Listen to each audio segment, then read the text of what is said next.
Welcome to Making Moves, a podcast presented by Skate Like a Girl and the Center for Sport and Social Justice at Cal State University, East Bay. In today's episode, we discuss gender equity, featuring an interview with Anne Lieberman, Director of Program and Policy at Athlete Ally, led by the Executive Director of Skate Like a Girl, Kristin Ebeling. This is MaKenna Duda, your host. I'm a Cal State East Bay alum, former collegiate, now recreational runner, and I just recently earned my bachelor's degree in kinesiology. Here, we'd like to serve our audience by educating and also inspiring y'all to feel empowered through sport, social justice, and skateboarding. All athletes, skateboarders, and fans of sport and social justice are welcome.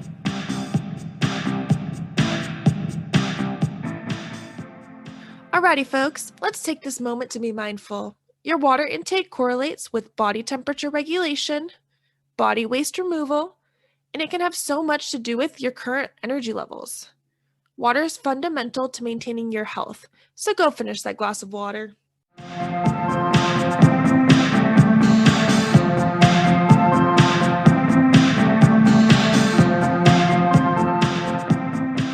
When talking about gender equity, we are looking at who is not showing up and participating in sport, and what can we do differently to close that gap.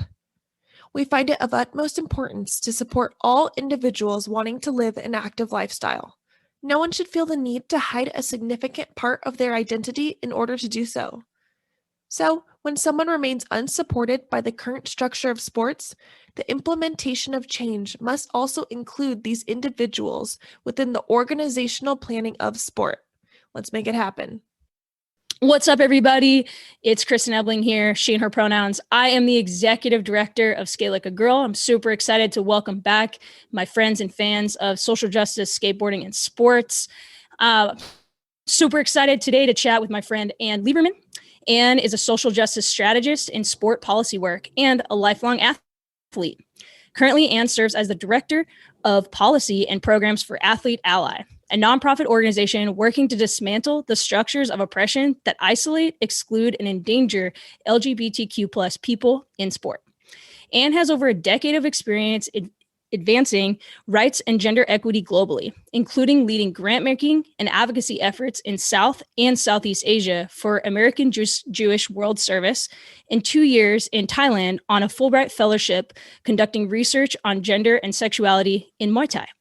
Previously, Anne worked as a researcher for the Bronx African American History Project and was awarded a Schomburg Center for Research in Black Culture Fellowship. Anne holds an MA from Columbia in Human Rights and a BA in African and African American Studies and Women's Studies from Fordham University. Anne is a 3-time national champion in Muay Thai and a coach and heads the USA Muay Thai's Gender Equality Commission. Dang, that's a resume. It was a sport just to read that out loud, Anne. Dang. So, Anne, welcome to the pod. Where are you joining us from today? Thank you so much, and great work getting through my bio. Anybody out there want to edit it for me? Because I hate writing it. So just putting that out there. Anne Lieberman, they, them pronouns. I am joining from the traditional unceded homeland of the Lenape people, or Crown Heights in Brooklyn. Very dope. Very dope. Thanks for being here again. Let's get this popping with, I'm curious, what sport are you not good at, but wish that you were, and why? This makes me laugh so much because I literally am so bad at most sports except for Muay Thai. But growing up, I played team sports and I played them very badly. And I played basketball and I loved it. And I was thinking about some of my NBA and WNBA icons like Cheryl Swoops and Sue Bird and Lisa Leslie. And remembered that I was also obsessed with Dennis Rodman growing up, which doesn't surprise me because I just love that he was a crazy talented athlete with colorful hair and wore dresses and, so big basketball fan. That's what's up. That's awesome. So how did you get introduced to sports? So my mom denies this, but she put me in ballet really, really young because she wanted to keep me active. Because again, I was a awkward, chubby little queer kid. And she realized that I was only coming back to ballet because they gave us popcorn balls at the end. So I would just do the minimal amount of work to just make it to the end because I love the popcorn ball. And so then she was like, oh, no, this is not going to work. And she found this amazing Tang Soo-do instructor. Tang Soo-do is a Korean martial art that's similar to Taekwondo. And the person that was my sensei I found this out later in life, was like a many times over world champion in Brazilian Jiu-Jitsu. But so I did that for really most of my life until I went to college. So that was really, I've been a martial artist my whole life. Dang, that's so awesome. Like, what was the connection there? Was like that studio just nearby your house, or like or any of your parents like into martial arts, or did you like think it was just cool or something? Or yeah, I think my mom was just trying to find something she thought would keep my attention. And she found there was like a local center right by us, like probably a 10-minute drive away. I grew up in Pittsburgh, Pennsylvania. And she found this class, and I think she just figured, like, let's give it a try. Didn't have any martial artists in my family. My brother played hockey all growing up. I wasn't allowed to play hockey. So yeah, I know, so gendered, so gendered. Yeah, dude, I relate to that a lot because when I was a kid, my parents put me in ballet, like first thing, and I was horrible at it. Like I didn't want to be there. Like I thought it was really dumb. But the cool thing is that I got to do ballet and gymnastics, and I was all about gymnastics. Like, anyways, yeah. So your popcorn ball was my gymnastics. I love that. But yeah, luckily, got into other sports, but that's cool. So, given that your path was mostly like martial arts, do you consider yourself like a traditional or more of a non-traditional athlete, and why? Yeah, this is a really interesting question because I think it kind of gets us into this binary about what sports are, quote, normal or traditional, and what, which sports aren't. So I think like in Western context, I probably don't do a quote unquote traditional sport, but, I would say that I hope that Muay Thai becomes more traditional and more mainstream.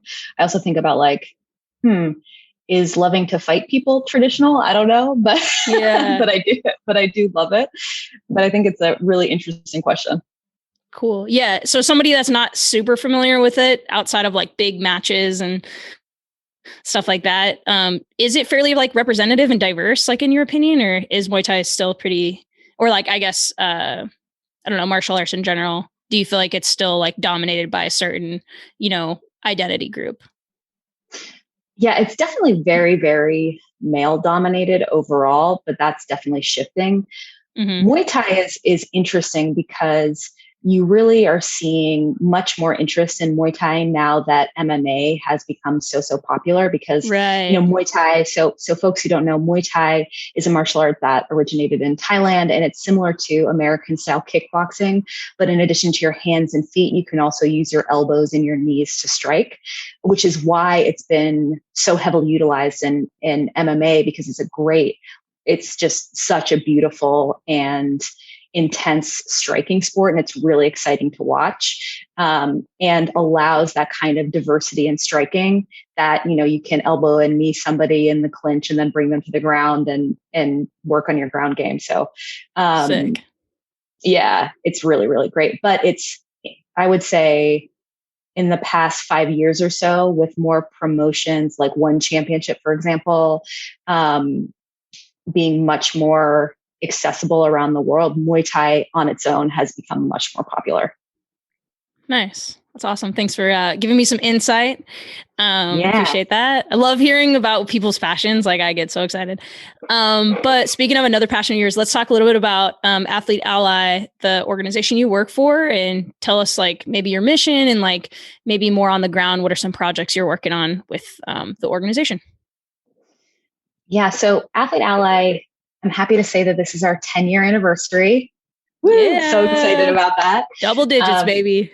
Yeah, it's amazing. And the organization has just grown and changed so much in a decade. So I feel really, really just grateful to be able to do this work every day. And really what we do is we work to dismantle the structures of oppression that isolate, exclude, and endanger LGBTQI plus people in sport. And we do that in three primary ways.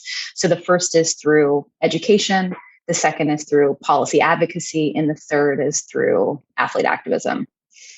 On the education front, we really want to make sure that every athlete, team, league, sport governing body, et cetera, has access to high quality LGBTQ plus inclusion education. So that means, how do we make our teams, our leagues, any sporting environment really inclusive for all athletes? And what does that look like? What are tools that you can use? And so again, we work at all levels of sport, but our education work has really shifted, especially in the past 2 years, 3 years, to focus a lot on trans inclusion in sport, which we'll talk a little bit more about later on. But on the policy advocacy front, we want to make sure that the policies that govern sport actually represent the diversity of people playing sport, which we know is not the case right now. And so looking at the policy landscape specifically for trans athletes, we've been doing a ton of work this legislative session to fight trans athlete bans. So bills that are targeting trans kids who want to play sports with their friends in over 30 states. And the numbers of those bills, so 30 states, close to 70 bills specifically targeting trans kids and their ability to play sports with their friends. So a lot of the policy, it's wild. So a lot of the policy advocacy work has been focused on, how are we working with state-based groups to connect them to athletes in our network who want to support trans kids? How are we helping state groups and organizers with messaging, talking points, helping to write testimony in state legislatures, things like that. So that has been a really significant chunk of our work in the policy advocacy space. But another big thing we do is we work to make sure anywhere where championship events are held, or mega sporting events, so like Super Bowls, a World Cup, NCAA championships are held in states, in cities that protect, respect, and promote human rights, but especially LGBTQ plus rights. So how do we make sure, for example, if there is going to be a Super Bowl in Atlanta, that LGBTQ plus people are protected under the law if they're going there as athletes, as spectators, as coaches, et cetera. Awesome. Yeah, it's amazing. And the last piece of the policy advocacy work is the Athletic Equality Index, or the AEI. And I have a feeling we'll probably dig more into that later on, but essentially we just relaunched it last week. You can visit the new website. Yeah, I'm so excited. You can visit the new website at aei.athleteally.org, and the AEI ranks and reports on the LGBTQ plus policies or lack thereof of all Division I NCAA institutions. So it's been a tremendous undertaking. I'm so proud of the research team and our comms team. Yeah, it's awesome. And then the last really big piece of our work, which I think is really the sexiest for most people, is our work on athlete activism. And you know this about us, but we feel very strongly that athletes should not be told to just shut up and dribble, that athletes have a real role to play in advancing social justice in the US and beyond, and they should be supported to do that. And so the support we give athletes who are our ambassadors, we now have over 350 pro, Olympic, Paralympic athletes and coaches who are part of our network. We take a look at their interests and their areas of passion, not only LGBTQ plus issues, but racial justice, veterans' rights, disability rights, any host of things that they might be interested in, and work to connect them to opportunities to use their voice to speak up and out on those issues. And then the last piece of our athlete activism work are incredible college chapters. We have 30 student-led chapters across the country that are just killing it. They've been applying a lot of pressure on the NCAA to move championships out of states that are trying to pass anti-trans bills. So I feel really lucky that we also have such an incredible network of students who, again, are really using their power and platform as athletes to create change. Awesome. Wow. That's so amazing. And I know you touched a little bit on the AEI, the Athletic Equality Index, but do you want to give us a little bit more of a insight into what that is and how it operates, and maybe it's like functionality, I guess, from like, let's say like, there's somebody that's from a college campus or wants to, look into that or understand more. Maybe they're like an ally and want to support, but don't know what, like, where to find the information of like what good policy looks like. I don't know if you want to just give us some more insight into that, a little more detail. Yeah, absolutely. So our research team, ranked and reported all Division I institutions on a series of 8 criteria. And so that includes, for example, does this college or university within the athletic department have trans inclusion policy? Do they have an inclusive fan code of conduct? Do they have a comprehensive non-discrimination statement that includes sexual orientation, gender identity and expression, et cetera? And all of this is outlined on the website. But the methodology shifted a little bit this year from the 2017 Athletic Equality Index. And so it's also more detailed. Sorry, you're going to hear a little bit of background noise on my end, I think. It's a more detailed report that really drills down on what policies are inclusive, which are not, and then what steps students and athletic administrators can take to raise their AEI score. And so I think there are a few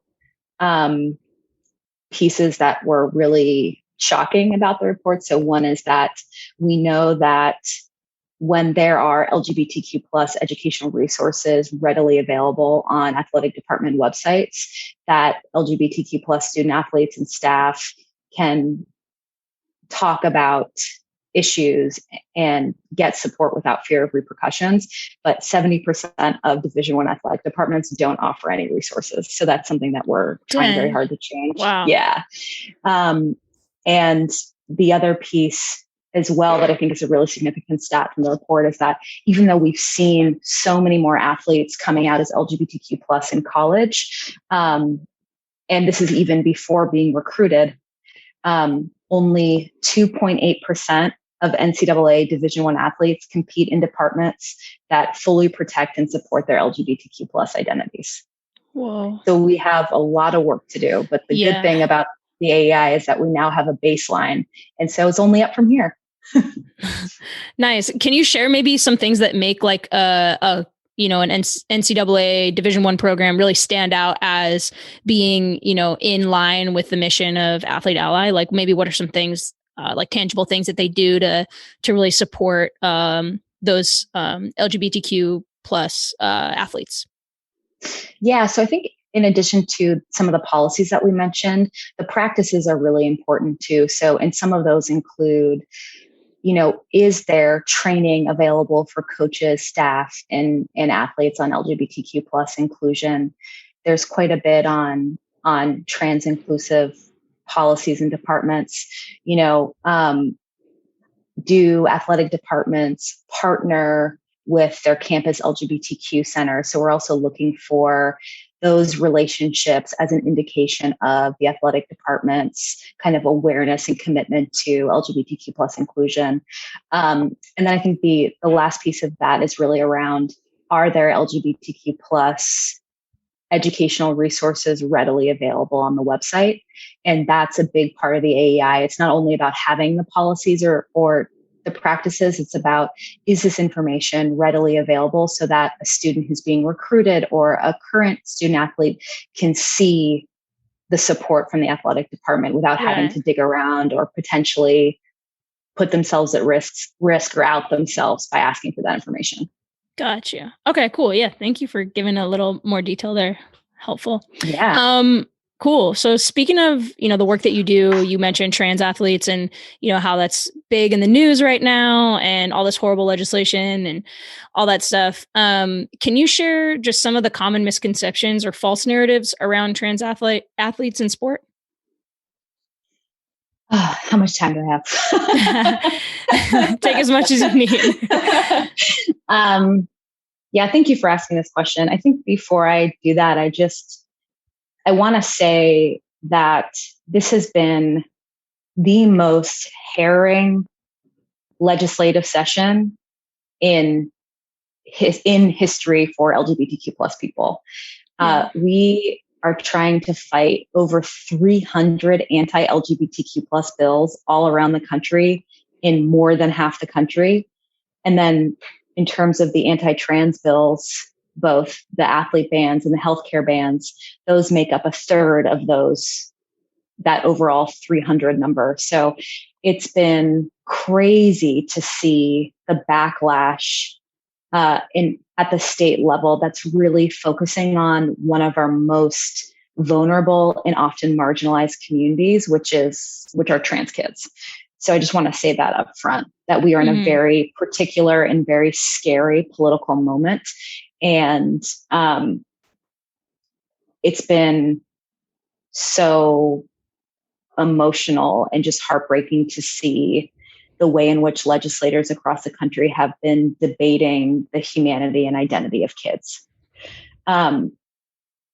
So I think the first misconception is that somehow trans women and girls, if they're able to compete, will take over women's sport.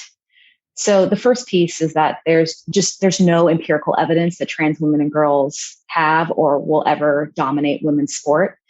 The current focus on trans athletes is 1000% a solution in search of a problem.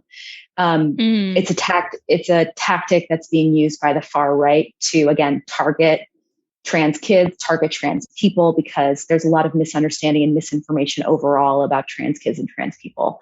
And this is just evidenced by the fact that, for example, in early March, the AP wrote an article, and we can put the link in the notes, but they wrote a story about how lawmakers in states with trans athlete bans can't even cite examples of trans athletes in their states.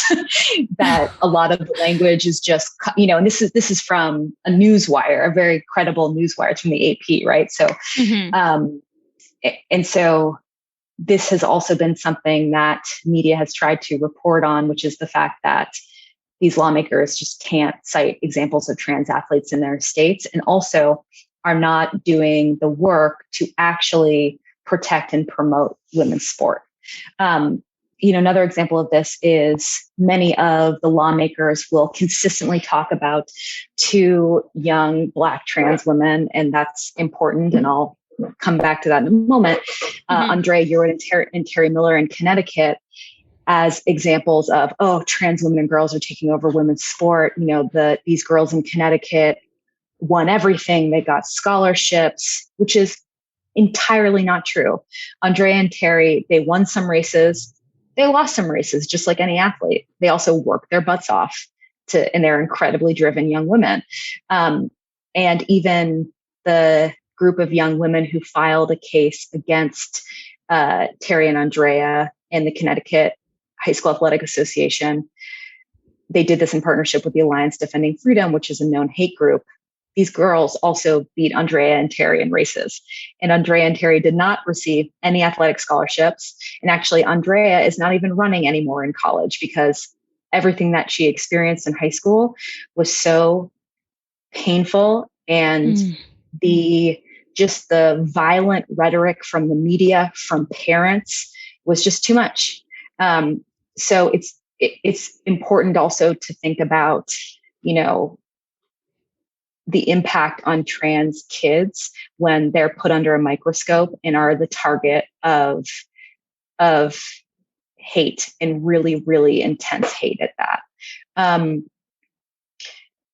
think the other piece about, this being a solution in search of a problem is that there have been policies in place for trans athletes to compete at the highest levels of sport, like in the Olympics, since 2003.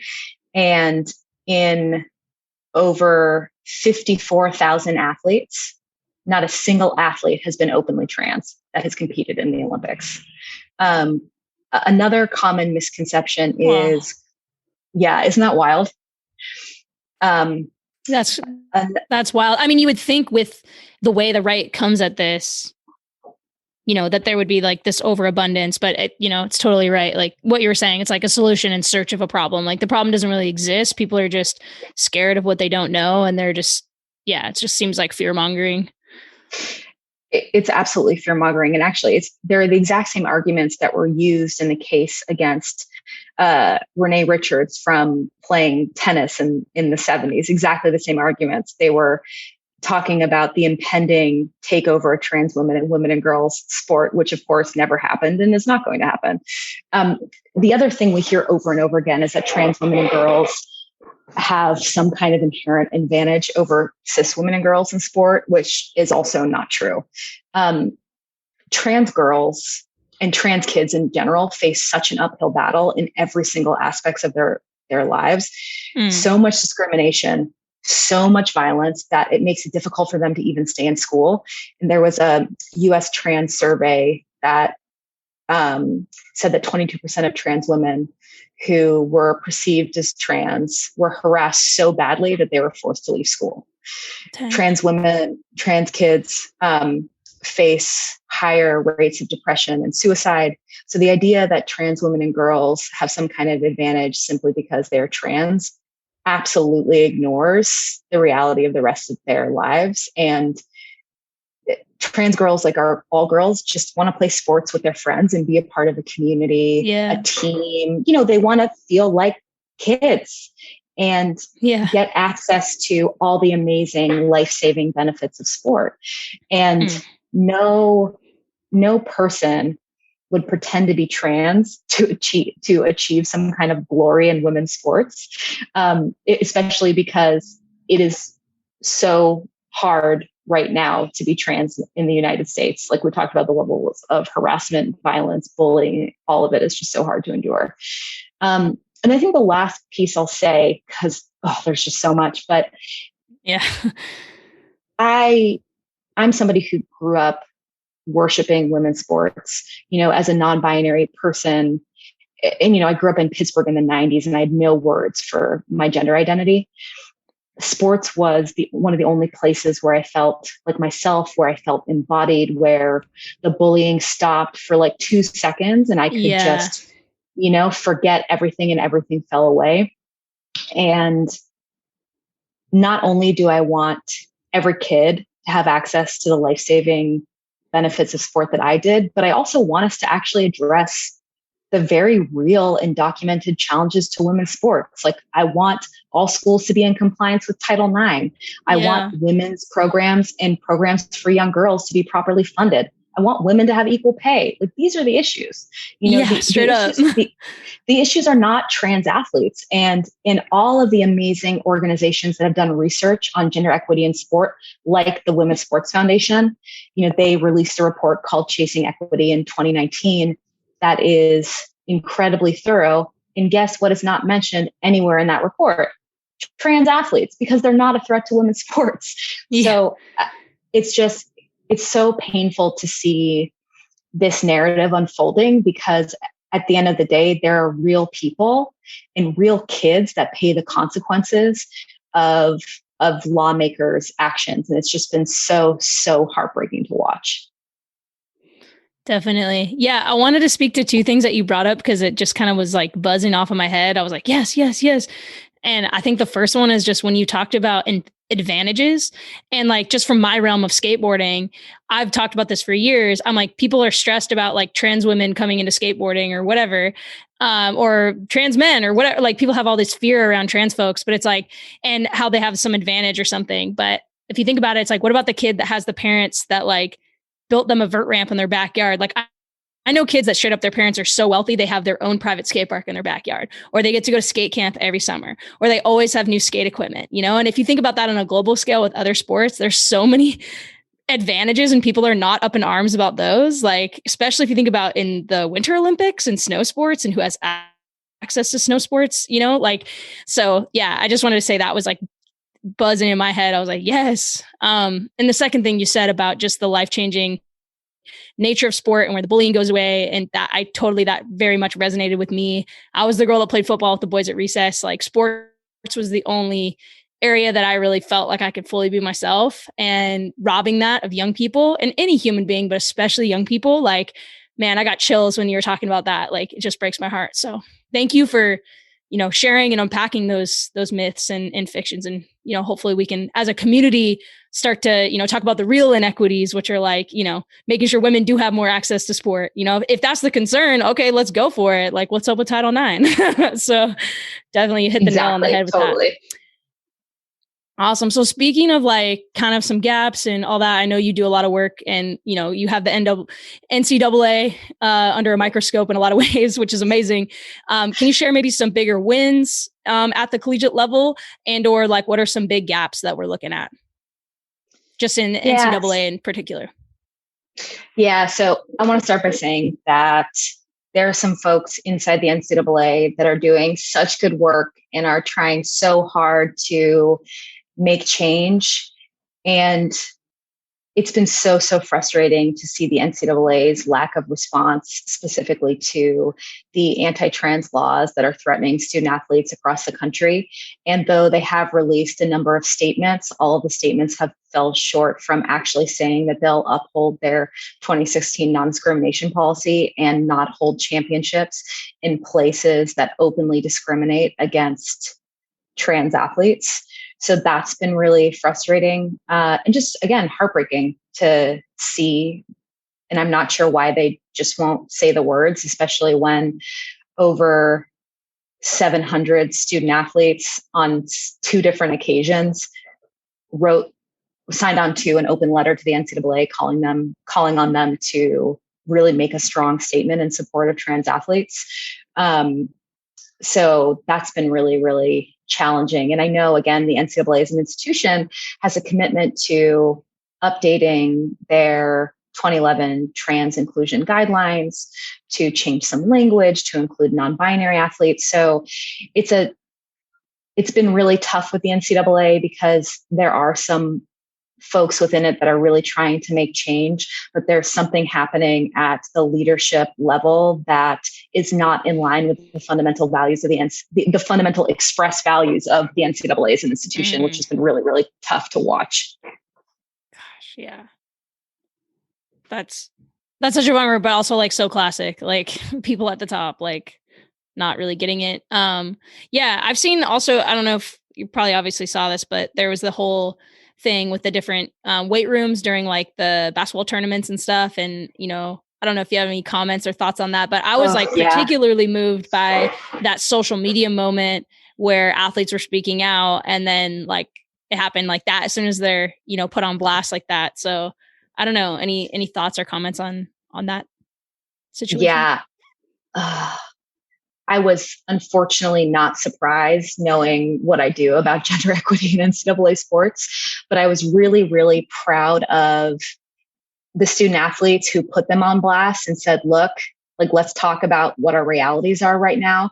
And also for the athletes and many of them WNBA players who said, oh, you're so concerned about women's sports. Where were you when all this stuff was happening, and you only want to talk about women's sports when we want to talk about trans athletes.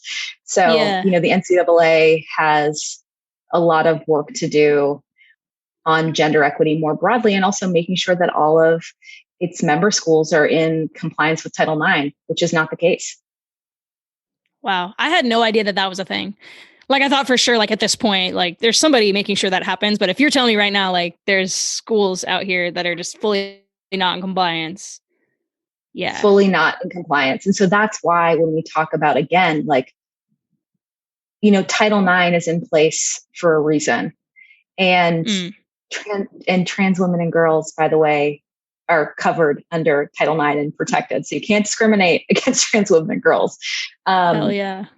But we do really need to be holding folks accountable, our legislators, folks in our athletic departments, to make sure that everything's above board, that institutions are compliant with Title IX, that there are real and deep opportunities for women and girls in sport. Right. Yeah. That's awesome. Yeah. So, as you may know, skateboarding is coming into its debut this summer, in the Summer Olympic Games, which is a pretty crazy moment for me. I've been skateboarding for 20 years and never did I think that, that was going to happen, which is pretty cool. And because of COVID, USA Skateboarding, the kind of governing body of, American skateboarders, is or hosted an online video contest for the different disciplines, park, which is like bowl skating, and street, which is obstacles like stairs and handrails and things like that, for both men and women. And there's actually a skater who won, and she just happens to be trans. And I just recently saw that USA Skateboarding made a post that was like, hey, we want to acknowledge that this woman actually won, but because of the IOC's rules, like, this skater is not actually eligible to move on. Because there's like a couple brackets you kind of have to like jump through, to compete. But like, she was not able to kind of jump through the IOC's hoops to be accepted to move on, which is just so heartbreaking. And just being such a an advocate for women skateboarding, women and trans people of all identities, and just making sure folks have space in skateboarding. And it was just kind of a shock. So I was just curious, like, what are your thoughts, kind of given your expertise in this area? Like, what are your thoughts on the IOC's policies and like the eligibility of trans athletes? Like, I'm assuming there's work to be done, but I'm curious exactly what that work is, and maybe what's the good and the bad and the ugly. Yeah, that's a really great question. And I will say that I can't remember in which month, but the IOC released a statement saying that it was undergoing a full and deep look at all of its policies and implementing a much more robust human rights framework in partnership with a number of key stakeholders. And we've been lucky to be at the table talking more about that human rights framework. And so the IOC, I think, knows that their current policy, which was the 2015 consensus statement, is not a one size fits all for all sports and for all athletes. And so, the first trans policy came out in 2003, and then the updated one in 2015 was called the 2015 consensus statement. And we can also put that those links so folks can take a look at it. But essentially, in that statement, the IOC acknowledges that there have been growing conversations on bodily autonomy, on human rights for both athletes with intersex variations and trans athletes, and that, thinking around trans sport policy has shifted. And so the IOC wanted to create a policy that was more equitable and did not force athletes to undergo unnecessary surgery in order to compete at the highest levels of sport. What the 2015 statement says is that trans men can compete in the men's category without restriction, but trans women have to hit a certain number of variables, including they need to have their testosterone in serum under a particular level for a particular amount of time. They have to commit to competing in that same gender category for 4 years, et cetera. I don't have enough time to kind of jump into how problematic it is that testosterone has become the sole indicator of whether or not an athlete is going to be a good athlete or a bad athlete, or the sole indicator for competitive advantage overall. But I will say this: testosterone is not the be all end all of competitive advantage. There is no evidence and scientific evidence to suggest that testosterone is the sole indicator of athletic performance. There are so many different factors that create a fantastic athlete, and to hinge sport policy on one hormone that is incredibly complex is problematic. And so what we have to do is create and examine eligibility requirements that are sport specific and that actually make sense with the available science. You will hear people say there's no overlap in testosterone for cis men and cis women at elite levels of sport. That is not correct. There's a whole lot of things that people say that is not actually based or grounded in peer-reviewed, credible, not cherry-picked scientific evidence. I will tell folks to get the book called Testosterone, an Unauthorized Biography, read the chapter on athleticism, and read any associated studies also. I'm a big believer in reading everything I can get my hands on so I can understand, where the arguments are on either side. So that's a really significant piece as well. I will say, though, given this current climate, the IOC's policy is the least bad. Okay. So I would say we're looking at a climate where folks are trying to ban trans athletes altogether, where they're trying to put in very intense restrictions for trans kids, so I also think there are certain times where, look, is the IOC's policy perfect? Of course not. Are we ever going to get to a perfect policy? Probably not. So we have to kind of balance expectations and fundamental human rights of folks to make sure that we have policies in place that do the least damage if we're in a climate like this. That's really scary, if that makes sense. Definitely. Yeah. So what you're saying is like the IOC might not be like the gold standard, but at this point, because the bar is incredibly low, and the threat is so grave that like it's not your number one concern, I guess, maybe in terms of this work, if I'm summarizing correctly. Okay. Exactly. Okay. Cool. All right. Yeah. I was just curious, again, just as skateboarding gets into the Olympic Games and, there's so many amazing trans skaters out there, and skateboarding, had a kind of watershed moment a couple years ago in the first like out gay man in skateboarding, Brian Anderson. There's a whole documentary made about him and all that. And I'd say ever since then, there's just been a lot more conversation around queer folks in skateboarding and trans folks in particular lately. So I'm excited and open to the idea of skateboarding pushing on that boundary, maybe more than other sports, because skateboarding is so non-traditional and you see all types of bodies in skateboarding, and it's really beautiful. So I am excited and open to the future where, skateboarding is maybe a part of that conversation more so in the future as it embarks on being, a real sport.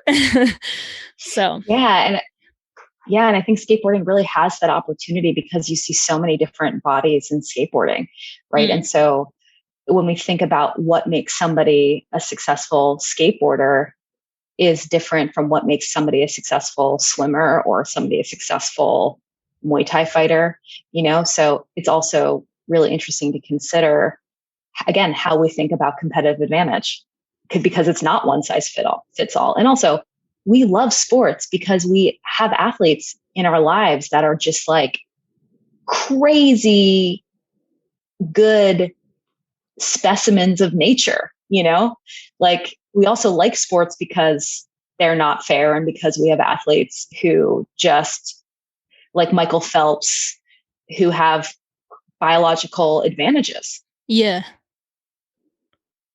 Yeah, totally. And those biological advantages are so varying and different, and I think you're totally right to just remind us all that like, because this conversation has gotten so much about trans people and specifically around testosterone and the perceived advantages and all that, it's important to know like, that's not necessarily rooted in science, like that, there's not like an abundance of science pointing to, yes, it's all about T, and to think about, more holistically, what are advantages and disadvantages and what are the advantages that we're okay with? Like, you're totally right. We're okay with like a basketball player that's like ridiculously tall, and we're not like up in arms being like, there needs to be a height limit on NBA players because it's just not fair if someone's, Yao Ming's size, everyone needs to be looking like Steve Nash, So yeah, I really appreciate you bringing that more holistic perspective. I think that often happens with fear mongering, right? They'll like zoom in on one little specific thing, get everyone all upset. In reality, if you kind of zoom out a little bit, you see a little bit better picture and, reminding us that athletes are human beings and we should be treating them with, human dignity. So I invite everybody to continue to advocate for that work. Just to close this out, I was curious, can you remind us of, how we can connect with Athlete Ally? If you guys have any resources, websites, social media that folks can engage with, how can they connect with you in particular, if they're interested in moving this work forward in the various communities they're part of? So please follow us on all the social media channels at Athlete Ally.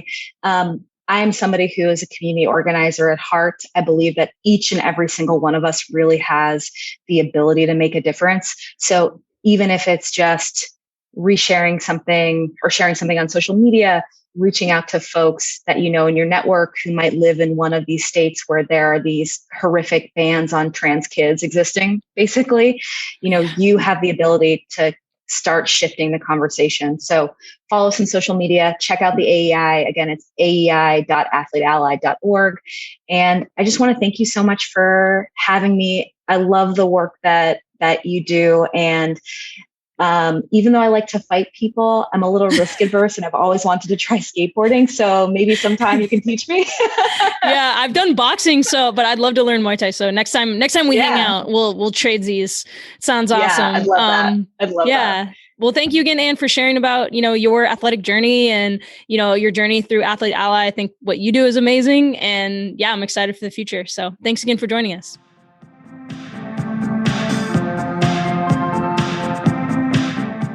This podcast was brought to you by Skate Like a Girl and the Center for Sport and Social Justice at Cal State University, East Bay. It was produced by MaKenna Duda, Kim Woozy, and Kristin Ebeling.